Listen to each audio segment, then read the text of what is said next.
Hi guys, and welcome back to episode number 43. Can't believe it's 43 of the PT Education Podcast. Dan, how are you doing today, mate? I'm doing alright. Looking forward to Christmas. Disappointed that England went out. Yeah, I've been listening to a podcast. It's nice for someone to listen to them, isn't it? Yeah, it's and we've been talking a lot about football, haven't we, over this kind of recent few weeks. Oh, you're listening to our podcast? Our podcast, yeah. Oh, right, a podcast. No, our podcast. Oh, That's the right, only one I yeah. listen to. I fucking haven't listened. I just love listening to sound of my own voice. And yours, mate, of course. Yeah. And I'll fast forward you a bit. There's some other slag in there as well. Who's this prick that keeps interrupting me? Who's this bloke? He's sitting next to me chatting shit. I'm right in the middle of a fucking point. This other geezer just chirps up. What I was saying is that, yeah, we were talking a lot about football, and it was going, wasn't it, at the weekend, let's be honest. Saturday, you build yourself up, people in the podcast can probably tell, we get a bit excited, and then boom, it gets taken away from you. Ref was corrupt. Well, actually, I'm joking. He wasn't corrupt, he just wasn't very good. So it's... He's a French family. It must have been. God, he's a few backhanders. Even the penalties, he didn't even give them. They went to VAR. The one where Kane, they said he was actually fouled on just outside the box. Well, okay, I don't know. A few beers in by this point, I don't know. The line's a bit blurry. Yeah. But it was a foul. The ref didn't even give the foul. So fine, it may have been outside the box initial contact, so it's a free kick. But he didn't even give the free kick. Yeah. And that was clear as anything. South got fouled. But actually, we missed the penalty. Yeah. The ref didn't do that, no. And we had our chances. It's one of those frustrating things because I actually think we could have won it. Definitely. So it's what you're disappointed, not because we got battered and it's shit and all that sort of stuff. Actually, I thought we played quite well, and I thought we could have gone through. And then you look at the French; they beat Morocco last night, and all of a sudden you're in the final. So frustrating, but enjoyable a lot of it, wasn't it? I had good fun. Yeah, exactly. It's good to look at it as an enjoyable few weeks, wasn't it? Nice to cheer England on, but we've got Christmas now, haven't we? Christmas as well. Mate, Christmas. You got your Christmas tree background here? Yeah, I see your Christmas tree very well decorated, mate. Well, yeah, not by me. No, I can fucking tell. If a bloke has decorated that, if a bloke had decorated that, it'd be just something just chopped on. You can tell a female's decorated that. Do you know what? It's got female written all over it, hasn't it? Well, do you know what I'm doing? Because when am I doing it? Actually, I'm doing So I come across sexist to that then? Yeah. I'm just saying it's very professionally done, by the way. Don't get us cancelled, mate. Don't just get going. No, very professionally done. Like if a bloke had done it, yeah. You just chuck a load of tinsel on, chuck a few of these ball things and see like tinsel, mate. Tinsel's out. Tinsel's out, yeah. I got told that the other day by someone. Oh, it's out of fashion. Yeah. I don't have anything to do with Christmas decks anyway, so I don't know. Oh, well, fucked up there. Yeah. Well, one bit of Christmas decoration I've bought is tinsel. I put tinsel. Yeah. I always tinsel. Back when I was a kid, we'd have it wrapped all the way down the banisters, we'd have it all over the fucking mirrors. If I lived on my own, I would have tinsel. But so that's Christmas tree. Nice. All good. How else are we doing? How are we getting on? Anything piss you off this week? Yeah, no, well. Has anything pissed you off, mate? It's always pissed me off. Talking about Christmas. Just on that Christmas theme. Yeah. Christmas survival guys. This is from last week, wasn't it? Because you did mention this last week, by the way. I did. I'm going to mention it every week. Cool. Just because people are like, oh, fucking hell, Dan's going off on this again. I'll wrap it up quick. I'm going to say it into the camera. Fucking pisses me off. The problem with Christmas survival guides is this. First of all, has someone asked them, has your client actually said, I need a survival guide? Survive's a funny word, isn't it? Because survive's quite an extreme word. Survive. Can I survive eating, drinking a bit too much, having a lovely time with my friends and family and losing a couple of kilos in January that I put on? Survive's a strong word for that thing, but let's use it. So, I think it depends on the values. If a client said to me, how can I survive Christmas? First of all, we'd break down survive, but then we'd also look at, well, what are your values? So, do you want to have a nice time over Christmas? Yes, you might eat a bit much. Yes, you might drink a bit much. But you're going to spend time with friends, family, loved one, whoever you spend a bit of Christmas with. Come back in the new year and you can just lose that weight. You've had a lovely time at Christmas. You're going to get back into your regular rhythm after Christmas. And as soon as you jump back into your regular movement patterns, your regular training, your regular normal eating, that weight is automatically going to drop off anyway because you've gone into a massive surplus and then come back down again. So I don't get this survival thing. That's what I don't get. And I saw a post by a guy called Adam, who was on one of my courses. I'll get his name in a second. It's a really good post. It was basically, is it unsolicited advice? Are trainers putting out there Christmas survival guides when not being asked for them, and effectively you're pushing your values onto the others? You're saying you don't want to put weight on over Christmas. It's actually more important that you keep lean over Christmas. I'm not here to judge. If that's what you want to do, then fine. But that doesn't mean that you need to then put that out there, because I think sometimes then what people do is they go, as in people not in the industry, probably go, oh shit, do I need to make sure that I'm not putting on too much weight over Christmas, I don't let myself go too much? And actually, what that's not the point of Christmas. It's just to enjoy it in any way that you see fit. And if that for you is staying lean, then fine. But for a lot of people, they're going to eat a bit more, they're going to drink a bit more, they're going to have fun with their loved ones and come back and get into it in January. I don't think that needs surviving. What do you reckon? Well, I agree, mate. Fucking lucky, innit? I agree. But no, I do, of course, unsolicited advice, totally get it. And yeah, it's a nice time of year. It's a lovely time of year. And like we've been saying a lot on the podcast, let's enjoy it. If you want to have a couple of drinks, have a couple of drinks. What you want to eat it, enjoy it. Spend time with your family. That's what Christmas is about. Taking away as much stress as possible. And sometimes being very rigid with your nutrition and what's going on with your food can sometimes be quite stressful. And sometimes it's nice to take the reins off a little bit. Just relax, just chill out. Is it healthy? Yeah, I mean... We've got the value side of it. Do you want to stay lean? But if you're so desperate to stay lean that you actually almost feel like you're missing out of it on Christmas because you don't want to eat too much, you don't want to drink too much, everyone else is having a nice time, is that healthy? Now, I'm not saying it is or it isn't because that'll come down to the person. But if you're stopping yourself enjoying something that you're perfectly capable of enjoying and then losing a bit of weight in the new year, is that healthy? I don't know. I just don't think what I don't think it needs, I don't think Christmas needs surviving. No, and I suppose let's have it as a balanced perspective as well. From a balanced perspective, there also might be people going, well, it doesn't mean you just need to just... Oh, I agree. Drinking 10 pints makes 100%. It more enjoyable than 3 pints. Yeah. Or having a whole pack of mince pies is more enjoyable than 2. Yeah. So people might go, okay, well, I enjoy a bit of not kicking ass out of it. So everyone just needs to just... What's important to you? Yeah, I think that's the best way of putting it. Don't not enjoy Christmas because you think you shouldn't, even though you'd like to, because you want to come back in lean. But equally, don't think, I don't want to really put on much weight, but I feel I should, so I'm going to kick the arse out of it. There's a balance in there. I do have to disagree with you. A whole pack of mince pies is better than 2. Yeah, he's probably right. I chatted to a client about this morning about chocolate biscuits. Yeah. And he was like, chocolate biscuits? I was like, yeah, give me a pack of chocolate biscuits. Yeah. I'm eating the packet. Smashed a lot. I said, I'm not doing one biscuit. I said, you just one biscuit? No. Just don't know. One biscuit? So in that situation... I'm doing one chocolate. Yeah, one bit. The other day someone offered me like one of those little box of chocolates and I took 4 and they were like, well, one? It's in so small they are. I was like, I can at least 4. Come on, so yeah, I don't do one of anything. Yeah, 4 was careful. Well, it's when let's say I am, which I am actually in January, February, March. I'm doing a bit of a prep for the summer, and then of course different decisions need to be made because I'm a bit like you. If I'm sat there in front of the football on a Saturday, my thing is I love these Thai sweet chili crisps. You know, the Sensations, and I get this like sour cream dip. Now, if I've got that out, the bag is going. Which is fine, because at the moment I'm enjoying it. In the new year, if I'm doing a cut, it needs to be a different decision. Don't open the fucking bag. Because if I open the bag, it's going to fucking happen. The bag's in the house? If the bag's in the house. No, I'm not bad at that. If I don't open the bag, I'm fine. But if the bag's open, that's it. I'm game over. Fucking up. So my point of all that being, fucked it. Yeah, first of all, I don't. What's the fucking point, Dan? I don't think we need to enforce Christmas survival guides out of people how to do that. If clients ask, because they don't want to put on too much weight over Christmas, that's different, because then it is, here's a few tips on how, you don't want to kick the arse out of it, you don't want to go too over the top, you don't want to come, maybe you want to enjoy Christmas Day and Boxing Day, but you don't want to get the rest of the week where then you're kicking the arse out and come back too much. And they go, what are the best things for you to do? But that's the same advice throughout the year. What happens if I've got a big weekend coming up and then what do I do? What happens if I've got a holiday coming up? It's the same shit, right? You've had a few more calories, we'll balance that out with a few less calories.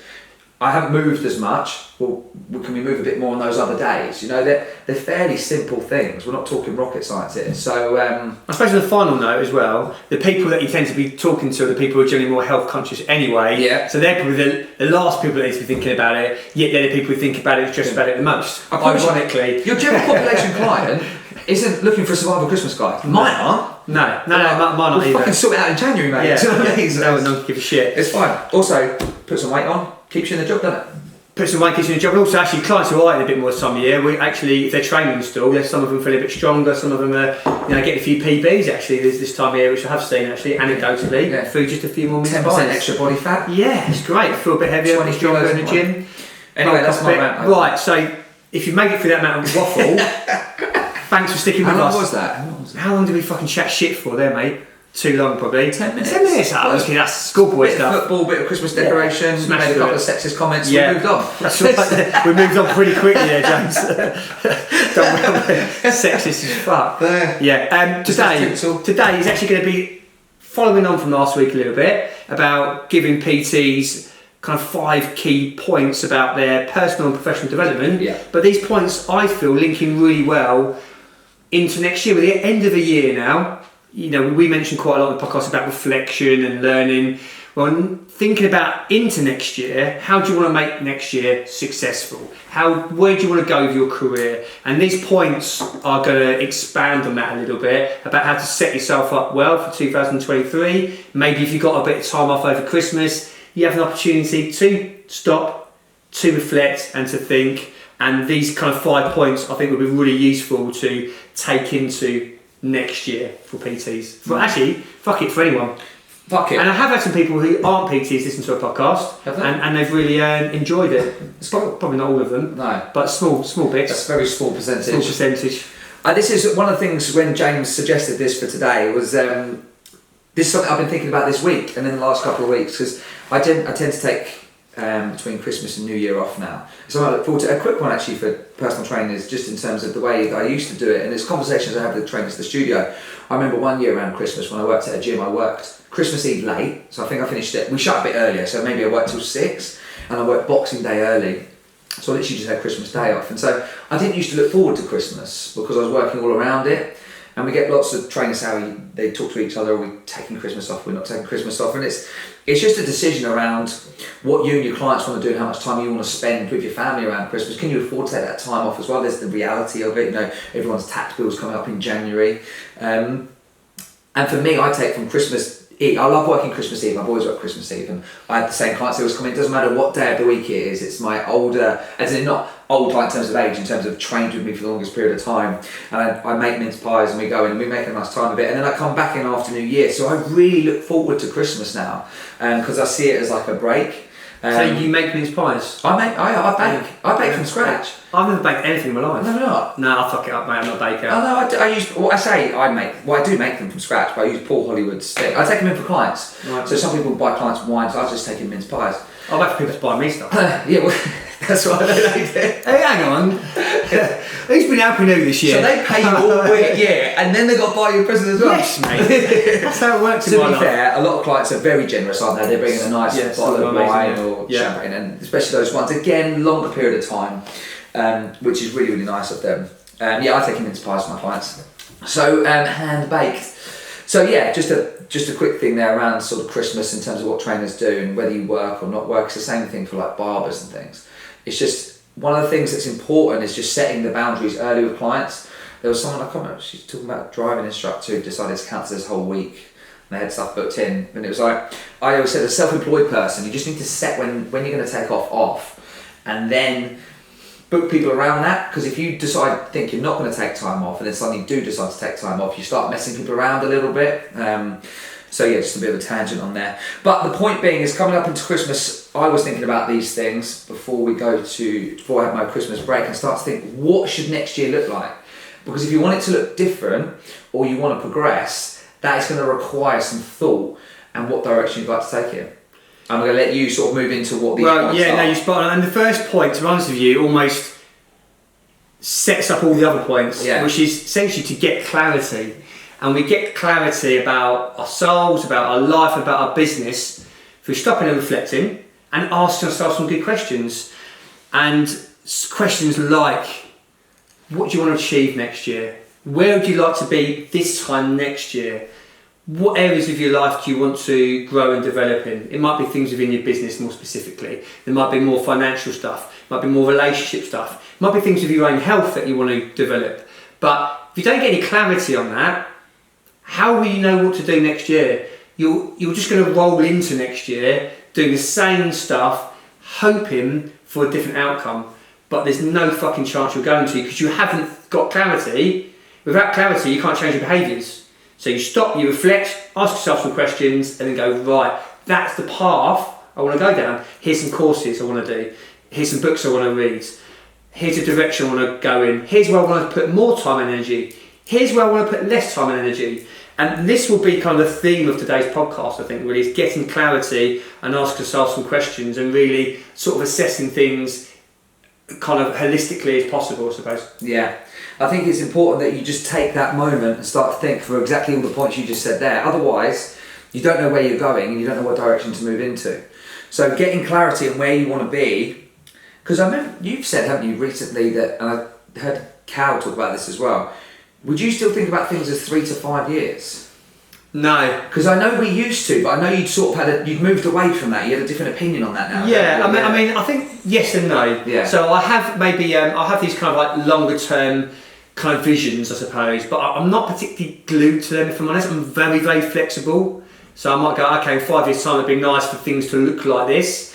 But I'm not so rigid with that, because one thing I've learned a lot is your life can change, flip very, very quickly. And if you're too tied to those things and life doesn't work out like that, it can be fucking traumatic. So rather than go, okay, I've got an idea of where I'm going to go. But I'm more on the idea of every podcast I mention values. If you're kind of gearing, if I've got my actions aligned with my values, I'm probably going to get towards a pretty decent destination and something that's really important, and we've done a whole podcast on purpose. So to answer your question, and then there'll be a rough idea on things, but more about how I'd like my life to look and the values that I'd want in place, rather than a very specific outcome. That I suppose at one stage I might have been a little bit more specific, but as I've got older, I know Cal's the same sort of thing as well. Yeah. It's more about focusing on what shit do I want to work on, where do I want to put my energy and focus, and as long as that's aligned with kind of an idea of where you want to be going, that's okay. If you have no idea on what the future holds, or no idea on what's important to you, then it's very difficult to make the right decisions. Yeah, it's in terms of, Cal was using in the context, wasn't he, in terms of if he thought how big it would have become, it would have seemed overwhelming. And it wasn't necessarily his goal, it just grew that quick. So it would have been overwhelming though, wouldn't it? If you thought, if you'd have known where he was now, maybe 3 or 4 years ago. So I think that's a really good point, is you need a general direction and a way you want to move towards, how you want your life to look, the things that you enjoy learning about, studying about, what sort of coach you want to be, so that you know you're on the right courses, you're reading the right information, you're following the right people to move forward. I think on a professional thing with clarity, I suppose it's trying to understand, and it's difficult when you're early on because you'll still be playing with things, but what sort of coach you want to be. What sort of areas do you find most fulfilling, and are you motivated most by that you want to help people with? So like with you, it could be psychology and communication, or it could be pain and injury, it could be general population, just clients in the gym. Because on a professional level, I suppose what you're really looking for is how can you improve over the next year? How can you improve your standards? How can you improve your service? How can you be a better coach? Some of that is going to be just through experience, so the more people that you train and work with, the experience you build. But also, what are you going to study? It's something that I've been thinking about a lot in the last few weeks, because I've done a lot of mechanics in the last 3 years, 4 years. And I've thoroughly enjoyed all of that, and I've got a pretty good grasp of it now, and I enjoy teaching it to trainers, and I enjoy implementing myself in conversations I have at the studios. But it's just like thinking the last couple of weeks, what else would I like to dive into? What else do I find really interesting? What else could improve my coaching? What else could improve me, which is also going to have a knock-on effect to my coaching?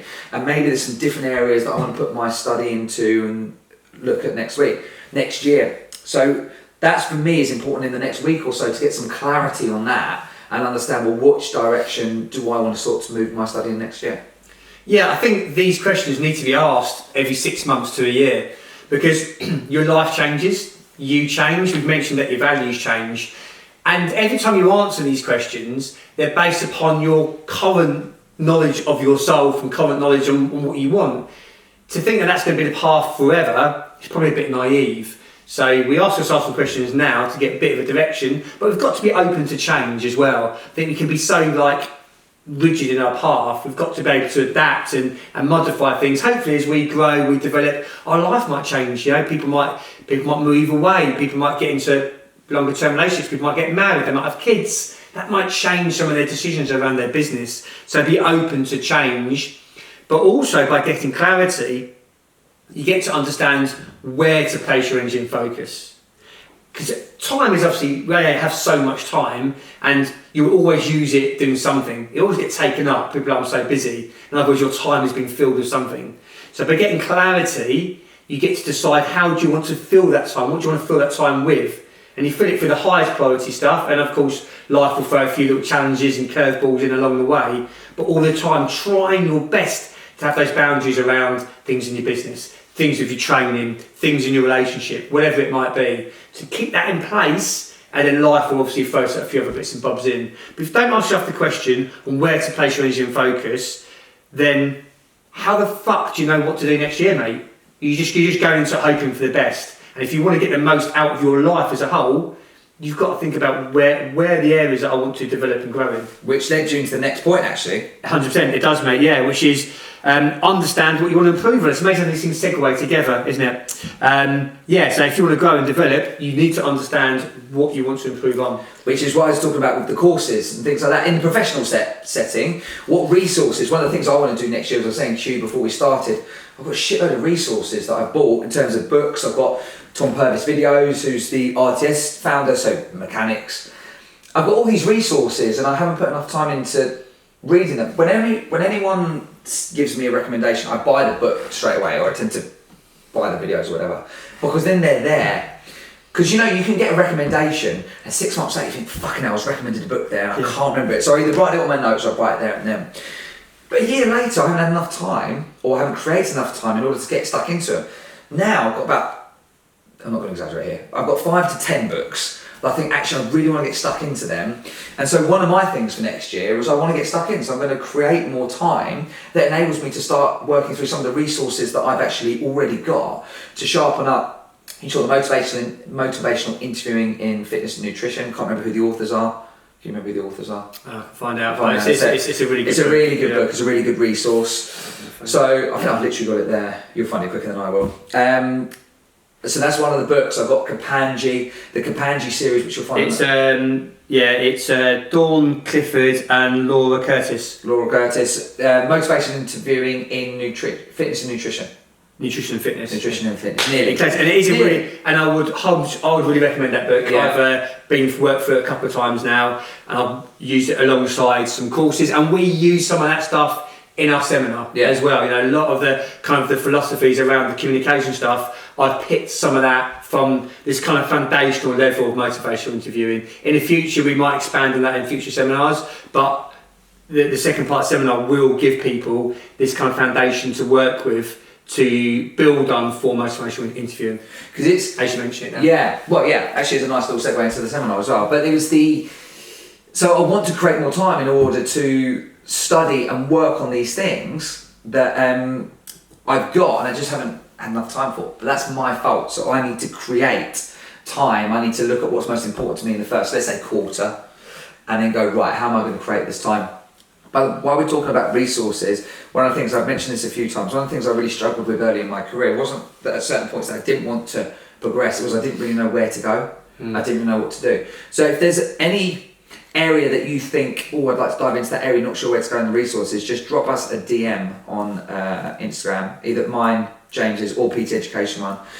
And that's one of the things that I wish I'd had more knowledge of, is who could I have gone to and just say, look, what books have you got for motivational interviewing while we're talking about it? What resource is good for mechanics? What resource is good for psychology, communication? Or is there what's the best book for learning about anatomy, which would be joint structure and function, or the Kapanji series, or it doesn't matter what nutrition books are good. If you're unsure about where to start and what courses or what resources to trust, because there's a lot of bullshit out there, as we all know, then feel free to drop us a message, because we're more than happy to recommend books that have worked really well for us and come from good, credible people, because that is one of the things I found early in my career.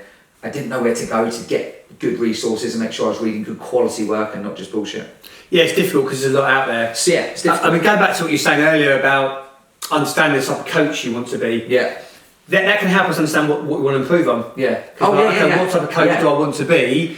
How do I want to be known? And that can sometimes be difficult to answer and to navigate. And maybe you could even think of it like this. Just go, well, what are the current challenges you're having in your business right now? Maybe you need to learn a bit more about, some people might want to learn more about sales and marketing. Yeah. Cool. Some people might want to learn more about nutrition. But just think about what you're passionate about, but also, does that fit into your business as well? Because you go, I'm really passionate learning about advanced nutrition, but it doesn't really relate to any of my clients. So we have got to balance the two, between what you get enjoyment out of, to obviously serving and adding value to people in front of us. So for me, I love psychology because it comes from a personal standpoint, but also a professional standpoint. As I went through my career, I saw these kind of reoccurring issues and challenges and obstacles. I thought, if I can get better at speaking to people and communicating with people, I can maybe help them navigate these things a lot better. Whether that was an injury, whether that was just with their nutrition, just their lives as a whole. The better I've understood psychology, I've understood people better, I've communicated better, I've had a deeper connection with them, I felt very aligned, and that's made a difference to people that I work with. Because you kind of need both, don't you? You need to go, right, well, what do you enjoy, but also does that serve your business if we're talking about it from an education standpoint and personal training? Yeah. I think one of the questions I would ask myself was, if there was, and as I asked some of the trainers that I tutor when we're thinking about, okay, what direction would we like to go in, was there any areas you found this year or questions you got asked where you didn't really have much of an answer through a lack of understanding, but you felt maybe you should? So was there a question around an exercise or some nutrition and you thought, do you know what, that's going to help me and my clients by having a slightly better understanding of that? Because as we've spoken about before, you're going to have a passion in an area that you're going to want to go down into. But if we're training general population people, we need a bit of a general knowledge level on a few areas. You know, we would think some exercise, some nutrition, some psychology, maybe a bit of pain science actually seems really useful. Sleep and stress. Let's say a few areas where you're not going to be an absolute expert in, but having a foundational level understanding is going to help across the board for most people. That can be a really nice area to go into. It's one of the reasons that led me down into mechanics was, you know, I do have some questions here, and I do have some things I'm setting people up. It just doesn't fucking look right, and I don't have any answers, and it's happening more often than I'd like it to. And so I went on the course and found mechanics, ended up being really enjoying it, found a passion for it, and it helped my business. But that came from going, what comes up most for me, where I think I would like a bit more knowledge because I think it's going to help me feel more confident as a coach as well. That might be a better way of putting it. What area would getting a little bit more knowledge in make you feel more confident as a coach? And that could be quite a nice question, just to go, so I do need to brush up on my nutrition or stress or sleep or mechanics, and actually maybe that's my first course for next year. Let me dive into that and have a little look there. And as you said before, you can go into a course and find out that actually you don't find it that useful and you didn't enjoy it that much. And the benefit of that is that's not an area I'm going into. So it's not wasted time. It's just not that something you're that passionate about. So if you're struggling to think, maybe ask yourself that question. What area, if I improved it, would help my confidence as a coach, would help me and my clients? Yeah, and also I think with education, I find if there's an area that I really want to be really good at, I've gone back and redone courses. Oh, yeah. A couple of times. I've done courses where I've done them in person and I've paid to do them online. Yeah. I've done a whole mentorship and I went and did the whole lot online again. So, and these are both an injury and pain. Yeah. So and I went deep in it, mate. I was doubling up on courses. I was like, I've done it once. I don't think it's enough. Yeah. I've got this, but some tough shit in this. So rather than always chasing the next thing, I've gone, well, I'm sticking on this thing right now and I'm going to go into it again and I'm going to brush it up on it again. And every single time I've revisited something or I've done a course that I think I know a lot about, I've always learnt more and it's always added more layers into my coaching. So it's not always about new stuff is what I'm saying. Sometimes you could have done a course this year, let's say mechanics for example. Yeah. Let's say you've done a course in mechanics. Which you will need to do multiple times as well. Yeah, to get it in, it's a good example, James, because it is one of those courses that it's not just going to go in first time. You are going to need to reach, so it's a good example. Yeah, so let's say you've done a course in mechanics and you're like, okay, I think I've got some of that.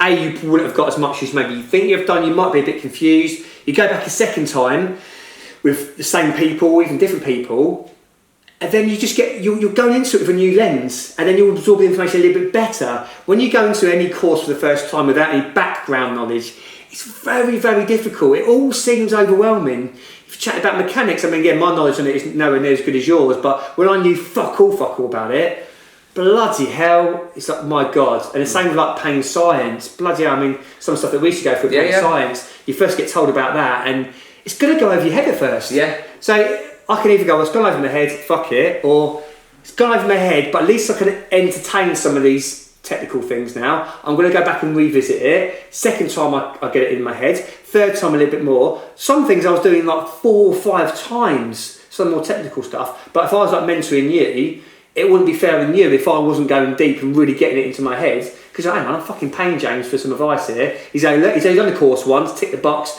and he's teaching me. Yeah. So, and we say with our clients, like we're teaching our clients, let's be clear on the fact that we want to develop that knowledge, not just get the tick in the box and say we've done it. Well, I was speaking about that a couple of weeks ago, wasn't I? I think I used surgeons as an example, where surgeons who haven't been on a course for like 25 years, and I said, well, if I hadn't done a nutrition course for 25 years, but I'm saying I did a nutrition course once, so I'm a nutritionist, I'm all good to go. It's like, well, you were 25 years ago, but things update, things move on, theories change. There'll be some fundamentals that probably don't, but the application process fucking changes. That is one thing. Even sometimes when information doesn't change, how we apply it changes. Yeah. So it's really important, as you say. I mean, mechanics, effectively, I've done this, not the same thing for the last 3 years, but with Michael and the courses and the videos, I've gone over the same stuff over and over and over again. Because as you say, sometimes the best thing, rather than constantly looking at the next thing, is to truly understand the last thing. Let's understand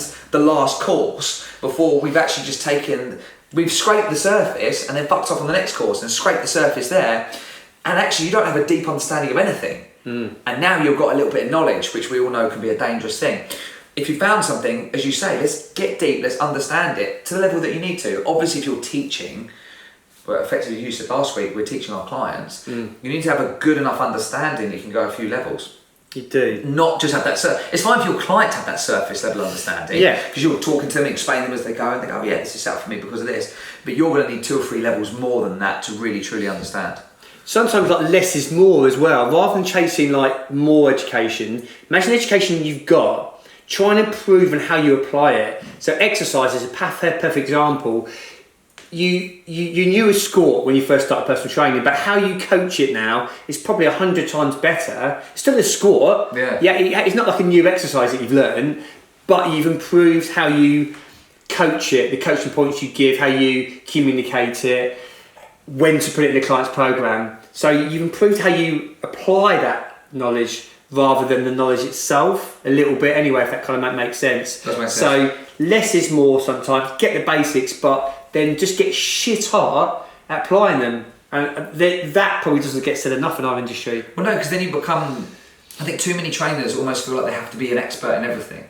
And as we said a week ago, you haven't got fucking 1,000 a day to be an expert of everything. What is an expert? Because we're all effectively studying all the time, aren't we? But you can't know everything to a really good level. There's just not enough time. No. So you're probably going to need to pick maybe a foundational level on all of it, because then you get an understanding of the bits that you really find interesting and that you find help your clients most. And then maybe there's 1 or 2 areas you think, I'm really going to get stuck into that and really truly understand that and actually just get really good at that.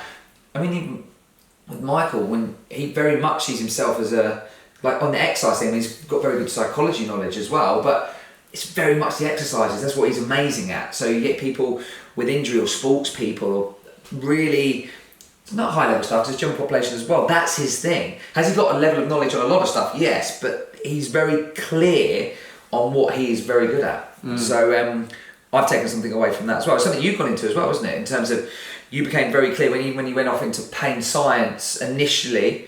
So you sort of did everything, and then you went more into pain science and injury. And then you've gone across into psychology communication, and then correct me if I'm wrong, but it feels like you've gone deeper on those specific things rather than keep trying to keep up to date with everything. You've gone down into a real, this is where I want to be. Yeah, I mean, as a health and fitness coach, personal trainer, you've always got to keep your eyes and ears open, haven't you, to nutrition and to what's going on in the field as a whole. But you do need to decide, as we keep saying really, as you get older and as you've been doing this job, I mean, I'm in my 15th year of coaching now, I kind of need to get a bit of a niche, where do I want to be known, what do I get the most fulfillment out of, and what do I just love to learn about? And yeah, if it's one thing, if I only pick one, it's going to be psychology and helping trainers get better at communicating that and helping trainers get better at behaviour change.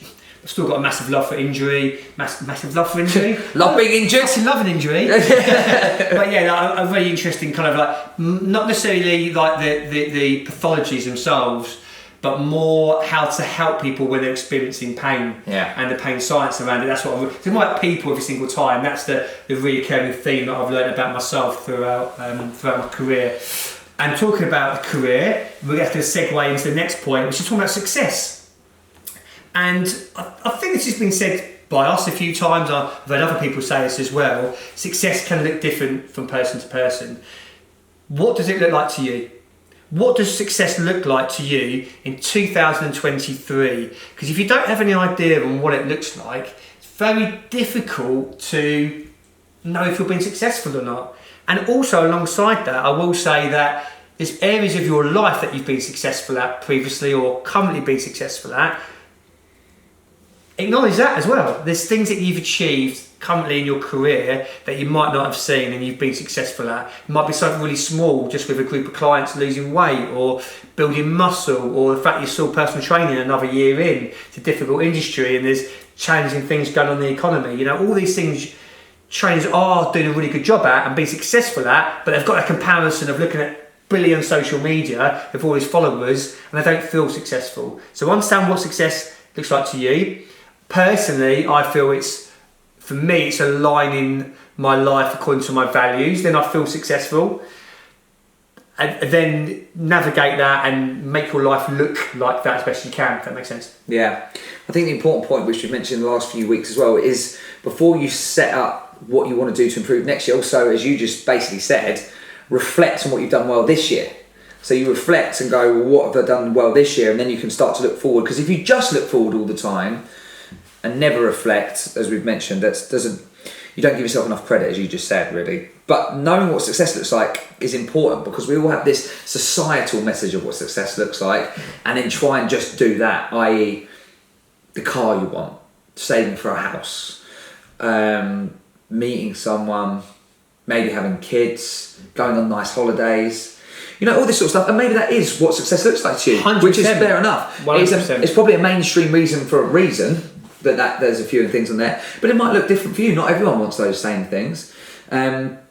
So it's important to understand what success is. If you maybe average 20 clients a week, maybe success looks like by 6 months or 12 months, averaging 25 clients a week. So maybe you didn't buy a house yet, if that even is your goal, but maybe that's good success. Maybe you haven't put your price up and your price needs to go up, and then you need to communicate that to clients, which we all know can be a difficult conversation to have. Even if the client isn't making it a difficult situation, it's quite hard. I still find it hard. You know, when it comes to that time for even long-term clients, like for a price, especially if some of them are on some old rates. You can see this is one of my goals for the new year. But maybe that's your goal. Maybe it's to go, right, really I do need to get my average price point up. So the new clients are coming on the new rate, you need to put some new clients up. Some of the older clients up to that rate. So success, I break it down into some different areas and see what it looks like. So I've got some personal stuff. I've got my own personal training stuff. I've got some studio stuff. We'll have some PT education stuff. And actually just 2 or 3 points maybe. Nothing that's too overwhelming. Just 2 or 3 points in each of those areas that are going to move forward to, like you say, a vision that we have. Realistic as well. That's important. Because it's really easy to set up some grandiose successes. But that can be, just use Cal as an example earlier, right? It can be overwhelming. Doesn't mean you won't get there. But on the step, on each, you're going up a rung on the ladder, aren't you, each time? So it's some realistic goals that you can do in the next 6 months that are going to push you in the direction that you want to go in. In reality, isn't it? Yeah, and sometimes looking at the small things as well, isn't it? It's not always the big things, is it? The big grandiose things like the house, the car, the holidays. Yeah. Sometimes it's like, actually this year I'd like to be more creative. This came up in a mentoring session that I did actually, and the PC value's been creative and having a bit more time. So we're like, right, well, that's clearly important to you from listening to you over the last 6 months. Let's have your lifestyle have those things in it, to have space and time to be creative. Because when that person didn't have that in there, they felt a bit out of a line. They felt like, okay, I'm doing more sessions. I don't feel more successful really, maybe from a monetary standpoint, but I'm missing out on other things in my life. That's a difficult thing to do, especially as a self-employed person, especially living in a sort of monetary world. Do you know, it's easy just to chase money more and more. I'm not saying that's a bad thing, but when your whole life gets dictated purely around the financial side, could you be missing out on some other really important areas of your life? Often, yes. If you have some other important areas, if that's all you have, that's an interesting question. Yeah. One of my things for the new year is cooking lessons. There you go. I'm doing some good. I mean, meaning to do it for a while. As in getting like proper ones right in person cooking lessons. Like a part of a class, you know, just go and get some cooking lessons. I want to know how to make, because I watch MasterChef, I sit there critiquing it while fucking burning toast, you know. But He's fucked that up. yeah, hasn't he? he's fun. That as Could you do better, Dan? Could you? Yeah, mate. that fat and that duck wasn't rendered down anywhere near enough. My toast got fucking rendered right down, mate. So it's like, I set my fire alarm fucking putting bagels on, mate. but it's one of those things. Yeah, shit at cooking. I'm shit at cooking. I don't really cook. What I do is I put stuff in an oven and heat it up. Yeah. Put a chicken breast in the oven and heat it up. Yeah. And put some veg on the stir fry. There's not really cooking. And one of the things I would like to do next year is actually really learn to cook. You know, make nice sauces and things. So it's one of my things outside that success is going to look like for me in the first quarter, maybe half of the year, is simply finding a course that obviously I've got the time to do. So I'm going to have Saturdays and Sunday afternoons and just say, right, when can I get down and can I get some cooking lessons in? So that's completely separate to my goals professionally, and something else that I just, you know, I've been meaning to do it for a couple of years. I think, well, there's only one way, and it means me fucking doing something about it. Can I go and book and just do some cooking lessons and just pick up the basics for some nice cooking? And it's a different goal. It's something else. It's something new. Meet different people. Not be all consumed with health and fitness, which I always thought probably for the there's probably a 5-year period there when progression just meant business. Had I progressed in business, did I have more clients, was I earning more money, were the studios doing better? That's all that mattered. And then other things happened as a bit of a consequence. You know, one of the things I like doing is going on holiday and going to new places. So can I make sure I get to some new places each year? So success for me, and I've said this on a monetary thing, success for me on a monetary thing is just being able to do things that I'd like to do. Like, can I go on a nice holiday? It's my mate's wedding next year. Can I afford to go and it not be a worry? You know, it can be even simpler than that. Can you afford to heat your flat? You know, there's a lot of people this winter that are maybe going to struggle with that. So money to me has never been a thing about getting as much money as possible. It's always been a thing about just being able to then give me the freedom to be able to do things I want to do. Can I afford to do the cooking lessons? I haven't even looked at that yet. So understanding what success looks like to you, be it monetary, professionally, personally, split up into a few different areas. And of course those areas will be based on your values. Could be spend more time with your family. You know, it could be whatever you want it to be. Family, friends. Yeah. Yeah, and one thing I think we've tried to do throughout the podcast actually is to help personal trainers, not just within their business, but to look at their life as a whole. And you'll see if your life as a whole is in a better place, your business will be in a better place. I think business is always harder when you feel like your life is a little bit out of a line and you don't quite have the things you want in your life. When your life is kind of geared up in the same sort of towards the things you really want, you go into work with that extra little bit of motivation, I suppose. You're generally in a better place mentally, maybe emotionally. Don't get me wrong, it's not all going to go smoothly for you, but when you can look at your life as a whole, I think you see more rounded coaches, if I'm honest. You see more successful coaches, if I'm honest, as well. So the business feeds into lifestyle because we need the monetary side, and enjoying your work's important for your well-being, but also your overall lifestyle supports your business as well. They've got a very important relationship both ways. Yeah, no, I completely agree. But it's just that thing of looking at what success looks like for you. Don't automatically think it's the mainstream. It might be. There's nothing wrong with that. But at least give it some thought. Yeah, because a lot of time, like Johnny mentioned in the podcast a few weeks ago, that a lot of people's values, when you ask them, are actually what other people's values are. Yeah. Same with success. Yeah. Ask people what success is. Their initial response to the question will be probably quite surface layer. So when you're asking yourself these questions and you're trying to get clarity and you're trying to understand yourself, you have to give yourself an opportunity to explore the question, not just give yourself a very quick answer and move on. When you ask yourself what's really important to you, what success really looks like, how and what you want to improve on, you have to spend a bit of time on that, because your initial answer will probably just be quite surface layer and probably quite protective, if I'm honest, as well. Like, I'll just do that because that's the easy answer. And you go, actually, I've given myself a fucking cop out there. I've given myself the answer that was most comfortable to me, not what was most honest and truthful. To find the honest and truthful answer, we sometimes need to unpeel a few layers. We all do this. Depends on how self-aware you are, but most of us, well, me included here, I'm always trying to improve my self-awareness. So I know the answers that I give are only a certain layer. So I've got to go, well, hang on, James, what's really going on here? Why do you want to do that? Is that really what success looks like? I challenge my own answer. And you know, it's like if you're going to tell me something, I'll sometimes challenge you, or if I'm doing stuff in mentoring, I'll challenge the people that I work with, just because I know they might need to explore the answer a little bit more. And sometimes the answer they give, they realise is actually bollocks. Seen it time and time again. Well, one of the things, if anyone wants to, of course, one of the things is work with someone like yourself, who actually, if you're struggling to understand what success looks like to you, maybe you're struggling to understand what your values look like, and if you struggle to understand maybe the questions or to poke yourself enough, you're not quite sure how to do it, working with someone like James, or Johnny, people like this is your world, where that's basically what you do, isn't it? Yeah. You help people understand what their values are, what sort of person they are, what success looks like to them. You help and guide them to their own answers. Because that's a process. Yeah. You have to go quite deep. You know, when I'm mentoring people, it's not like, here's a group of questions, answer those, we go. We're working this stuff for weeks and months, we're exploring it, we're revisiting stuff. So the answers that I have at the beginning of the year, the answers I get at the end of the year, are sometimes fucking miles apart. The end of the year, the coach is going, I've now learned so much more about myself this year. The answers I gave James in January are not the answers I'm giving James in December. For me, that's incredible.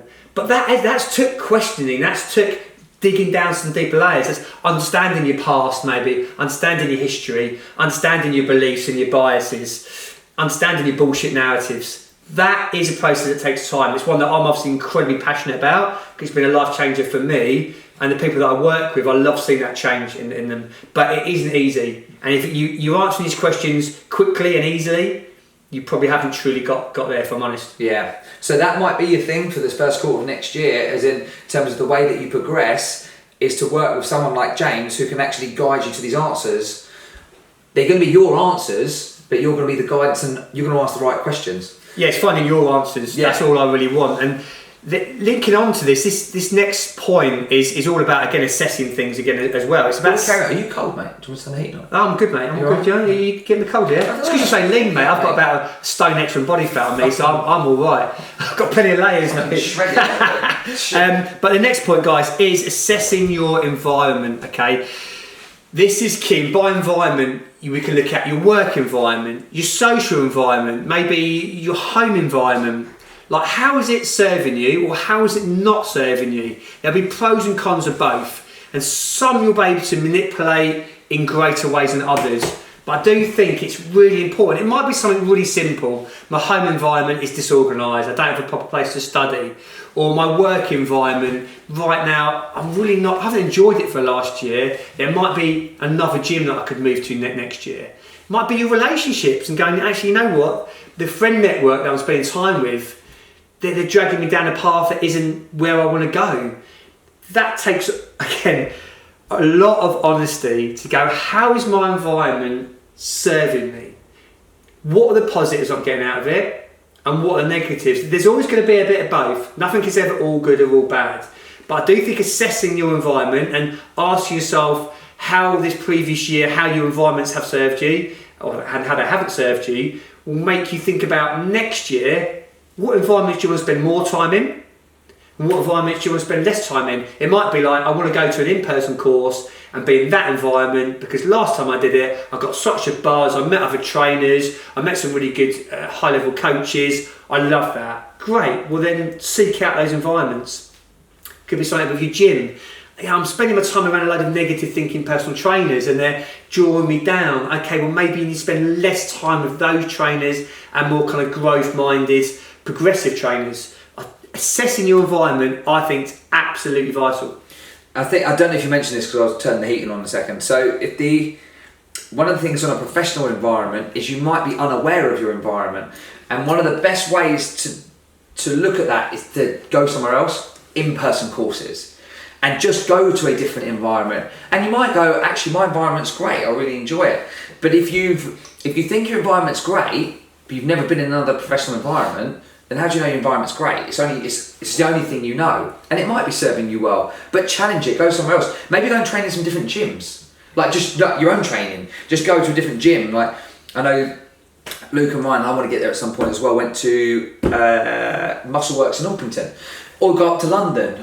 When I went and did RTS and we were in third space, I got an opportunity to train in third space. The podcast, going to different environments. Yeah. How excited were we? I got very excited to be in a different environment. So it's great. Sometimes you don't know what you don't know.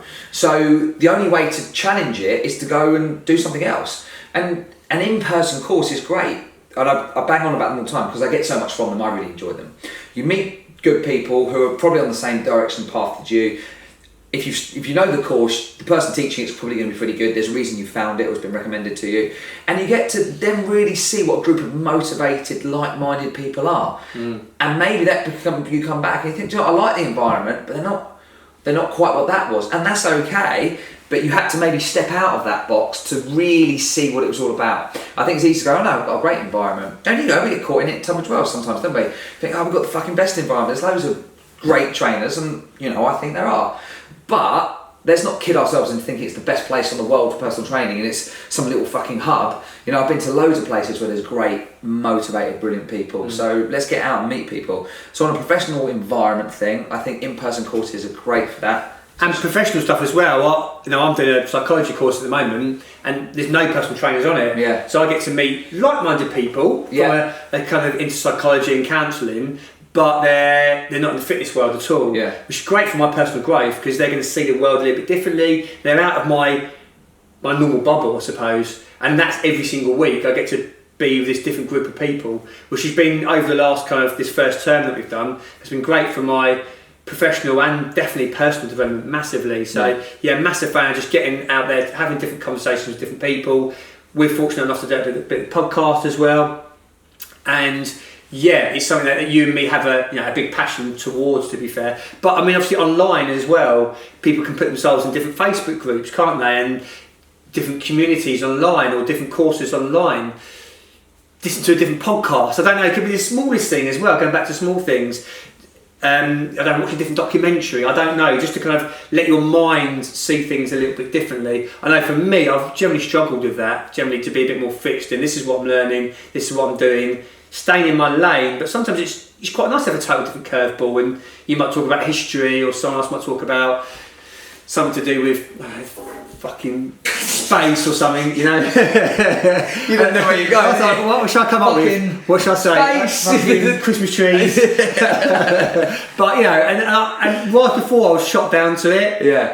And now I try and be a little bit more open-minded and just sort of absorb something. Because guess what? I might fucking learn something. Well, I probably will learn something. And that's sometimes it's useful for a pub quiz or something, isn't it? Well, I do. This is a personal bias. I do fucking think that having more interests makes you a more rounded person. That's why I'm not very rounded now. It's not round. Because but it's sport, right? You got football, you got friends, you like a nice glass of wine, don't you? That's something I'd quite like to learn about. Actually, learn some more about wines. We've got wine tasting, mate. We'll do a podcast wine tasting. That's what I'd like to do. Wine tasting. Wine tasting, yeah.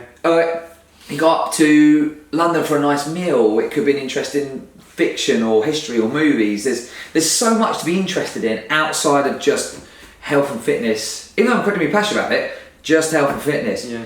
Goes back to my fucking rant at the start. Just being fucking lean.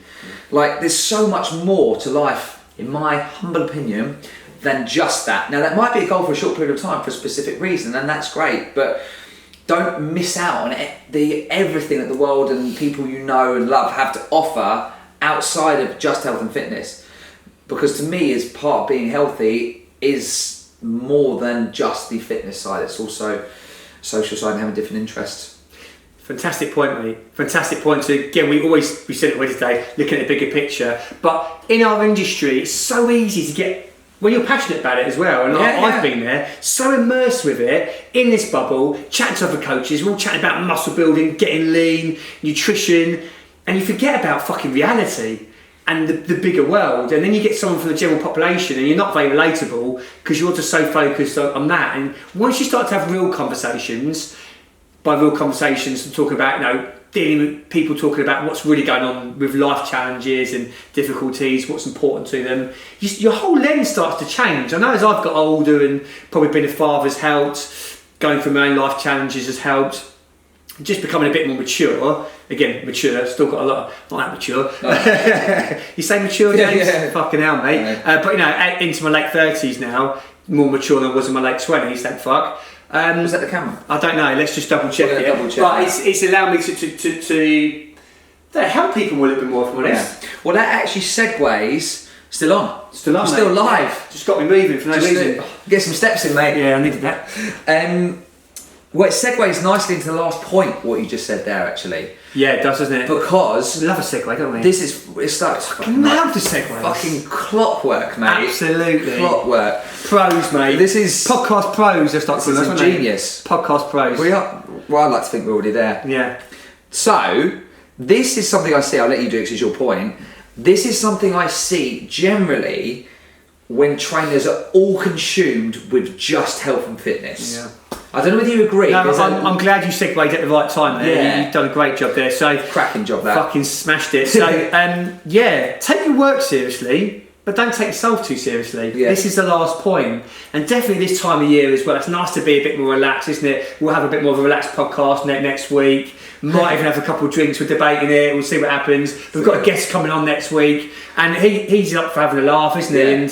And he's quite a good example, isn't he? The person we've got coming on next week. I think he takes his work seriously, and he's done some mentoring with me and you. Yeah. So credit there, but also it doesn't take himself always that seriously, and that is really important. I think something I was guilty of when I was younger. Yeah. So passionate, so immersed from someone from about 24 years old. That's kind of like mid-20s age, where it was my everything, coming from a very fixed career before that into PT, and I'll still have a laugh, but I think at heart I'm still taking myself quite seriously, and now I take myself less seriously, but I'm just as passionate, if not even more passionate about my career. We can take ourselves less seriously and be passionate about our work, and I think sometimes people might wrestle with that. I think the trouble is if that's all you've got, as in everything is to optimise your health and fitness, you end up not a particularly rounded person outside of that, and you can come across quite serious. Because if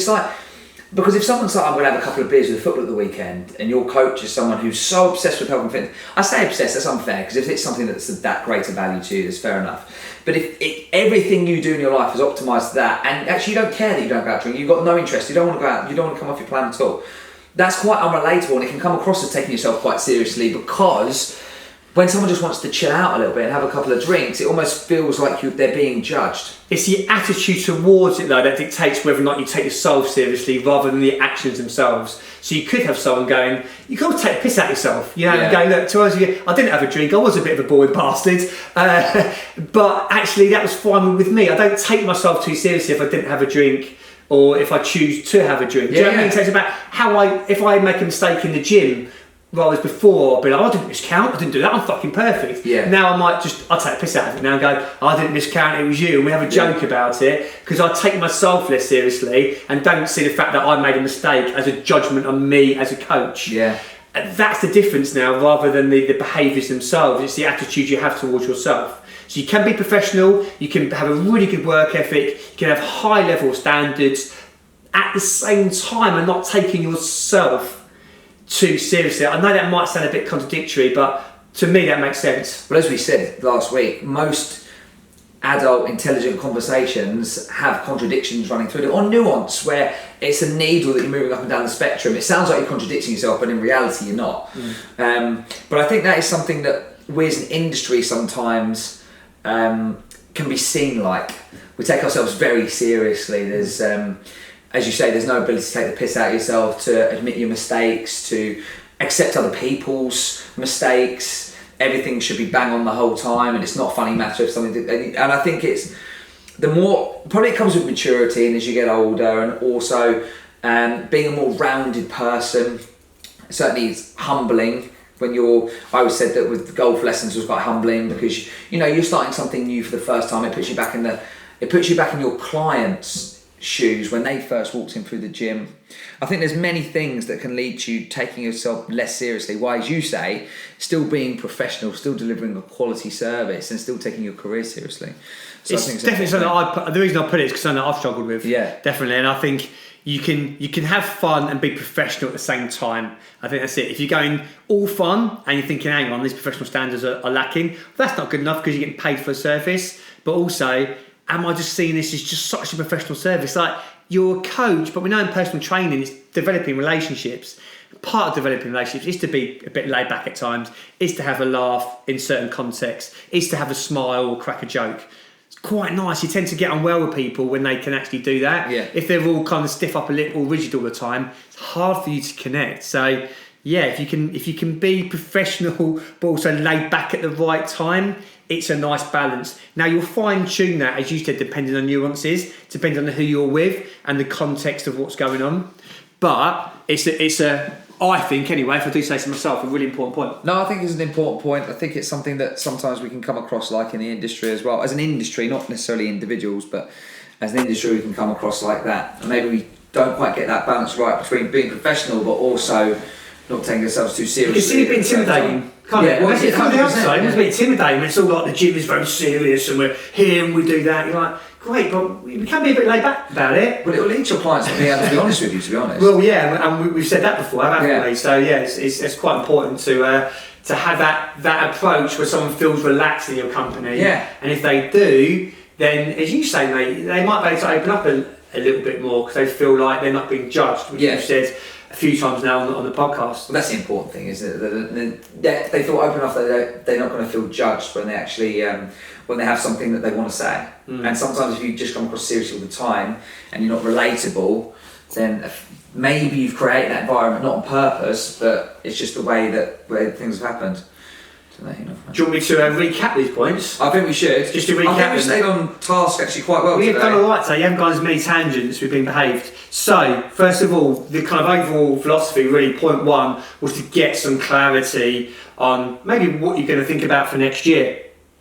Number two was to understand what you want to improve on. So, how you want to develop, how you want to grow, and think, okay, what skills and what things do I need to improve on for next year? Number three is understanding what success looks like to you. If you don't know what success looks like, how will you know if you're ever there? Number four was to assess your environment, whether that's your work environment, your home environment, your social environment, whether that's the physical environment, the people in it, how you interact with it. So important. And the last point was definitely take your work seriously, but you don't have to take yourself too seriously. I think very good important. And that was it. Very important points. Smashed that out today. We've nailed it, mate, today, yeah. And I still went in on Christmas. And you got your rant off your chest. I got my rant off my chest. So let us know your thoughts on the rant, guys. Thoughts on the rant. Because, I think what Dan is doing is trying to get someone's name up. Is that right? So people can. Someone that I agree with. I'm guessing that's what you're doing. You went silent there and reached for your phone. Yeah. Either Dan's bored shitless of the podcast now, he's decided to go on to Instagram and scroll. Or there is a point to this. Dan is going to now name drop someone who did this great post that he really enjoyed. It's Adam Brown. Adam Brown, who's done a lot of RTS work. He was on a couple of courses with me, and he just put it up yesterday. Yeah. And I thought, and you really resonated with it. You're fucking right, mate. You're fucking right. And I'm going to talk about that on the podcast. If it's unsolicited, is the point. Obviously, if your client said, "Can I have a survival guide for Christmas?" I want to have a chat with them about surviving Christmas. But outside of that, they've asked for a survival guide. Then fair enough. But if it's based on what you think Christmas should look like and then you're putting it out there, maybe it's something you want to look at. And thinking of, just we mentioned fun today, if you want to hear some fun, a bit of laugh, a bit of banter, hopefully next week. Well, no, definitely next week. We're going to have a bit of a laugh. We've got one of the trainers coming on from the studio. We've mentioned him a few times. But we are going to be adding some value into it, of course. Oh, There'll be some good knowledge bombs as well. It won't just be watching three blokes get pissed, because no one wants to see that. Can't promise that, yeah. I've mentioned him a few times on the podcast. He's been at the studio for years. He's a really good coach. His name's Jamie Wagland. We both tutored him, and you mentioned him, I've tutored him. And he's been on seminars, so actually he's a good person to have on and just talk about us, to be honest. Yeah, and that'll be our last one before Christmas, obviously. Last one before Christmas. And a break, can't we, Christmas just and one New week. Year. Just one week off, just one week. Then back into it for the New Year, which we're really excited about. Get some guests on. And actually, on that note, I was going to say, if people are enjoying this podcast, could they share it? Yeah. Because if they do share it, it does help us get bigger guests on. Yeah. So, and we are hoping to get some bigger guests on within the industry. So the more people that like it and share it, that helps us grow, and that helps us get some big names on and some good conversations. If you enjoyed some of the conversations so far, they're only going to get better as time goes on. So thanks for listening already to this year, and there will be some more stuff coming up very soon. There will be. So next week's one will actually, even though it's a guest, it will still be on Thursday. So it'll be out on Friday as normal. So we will catch you then.